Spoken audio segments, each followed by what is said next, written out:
Hello everyone, আসসালামু আলাইকুম। তো কিছুদিন আগে ইমন ভাই একটা ভার্সন 4 বাইক নিয়েছিল, 13 GB ভার্সন 4। এই হচ্ছে 13 GB ভার্সন 4 এর ইঞ্জিন। এটা ইনস্টল করা হবে 13 GB ভার্সন 3 দ্বারা। এটা হচ্ছে 13 GB ভার্সন 3 ইঞ্জিন, NBF2।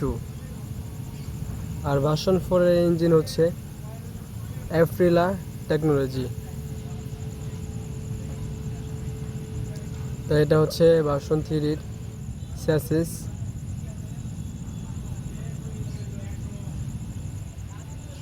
আর বাইকে অনেক মডিফাই করা আছে সামনে। আর ওটা হচ্ছে ভার্সন 4 স্যাসিস ঝোলায় রাখা হয়েছে, মানে কাজ চলতেছে, ইনস্টল করা কাজ চলতেছে। আর এখানে টুইন বাল্ব যেটা, এটা হচ্ছে ভার্সন 4 এর। আর সিঙ্গেল বাল্ব যেটা, ওটা হচ্ছে ভার্সন 3 এর সাইলেন্সার। এটা ভার্সন 4 এর টাঙ্কি, এটা এয়ার ফিল্টার ভার্সন 4 এর। আর এটা হচ্ছে রিম, এটা ভার্সন 3 রিম। আর তাছাড়াও ভার্সন 4 এর যে রিমগুলো, এগুলা এদিকে রাখা আছে, ওগুলো দেখতে পারবেন আপনারা।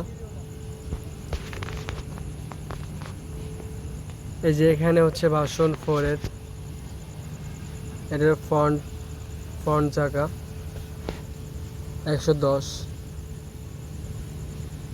70 17। তো টায়ারটা, রিমটা আলহামদুলিল্লাহ অনেক ভালো অবস্থায় আছে, কারণ বাইক অ্যাক্সিডেন্ট করার পরও টায়ার, রিম, ডিস্ক কোনোটাই টাল হয় নাই। আর এটা হচ্ছে রিয়ারটা 160 60 17। এটা TSC টায়ার। তো আলহামদুলিল্লাহ অনেক ভালো কন্ডিশনে বাইকটা পাওয়া গেছে। আর ইমন ভাই হয়তো খুব দ্রুতই এই ভার্সন 3 ভার্সন 4 এর ইঞ্জিনটা ইনস্টল করবে। আর ইনস্টল করলে আপনারা সবাই জানতে পারবেন, দেখতে পারবেন। তো ভিডিওটা এই পর্যন্ত, বেশি বড় করব না। আল্লাহ হাফেজ।